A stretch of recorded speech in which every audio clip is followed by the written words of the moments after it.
अन्न आणि औषध प्रशासनानं असुरक्षित वातावरणात दुग्धजन्य पदार्थांचं उत्पादन होत असल्याचा ठपका ठेवत वर्धा येथील गोरज भंडार या संस्थेच्या उत्पादन आणि विक्रीला पुढच्या आदेशापर्यंत सील केलंय। या कारवाईनंतर दूध संकलन विक्री बंद आहे, त्यामुळे गोपालक, दूध वितरक आणि कर्मचारी अडचणीत आले।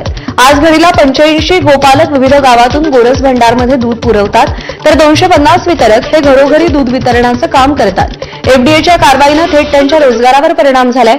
दूध विकायचं कुठे आणि घरी ठेवायचं कसं असा पेच आहे। काही गोपालकांनी पालकमंत्री पंकज भोयर यांची भेट घेऊन आपली व्यथा मांडली आहे।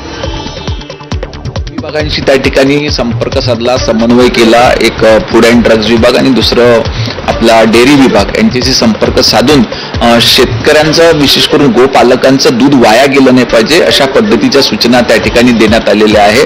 आणि एकंदरीत ही जी कारवाई झाली आहे त्याचं लवकरात लवकर सॉर्ट आउट करून रेग्युलर पद्धतीनं, कारण गोरज भंडारमधले बनणारे जे प्रॉडक्ट आहे याचे अनेक लोक त्या ठिकाणी दर्दी आहेत की हे आपल्याला पदार्थ कुठेतरी मिळाले पाहिजे।